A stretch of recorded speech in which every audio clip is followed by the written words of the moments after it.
Have you ever wondered why learning programming is important nowadays? Learning programming is important for several reasons. Number 1. Career opportunities. Programming is an in-demand skill. In today's job market, employers across various industries are seeking candidates with programming skills. And the demand for programmers is expected to continue to grow in the future. Therefore, learning programming can open up many career opportunities. Number 2. Problem-solving abilities. Programming teaches you how to break down complex problems into smaller, more manageable parts.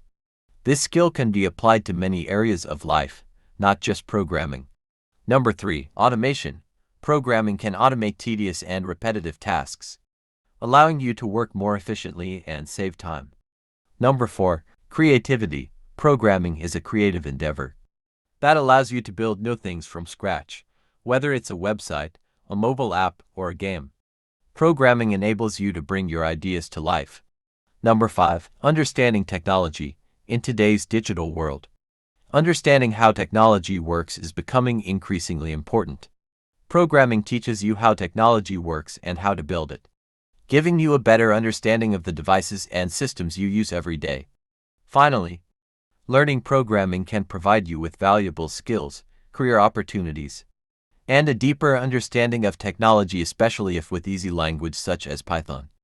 To receive more videos, like and subscribe.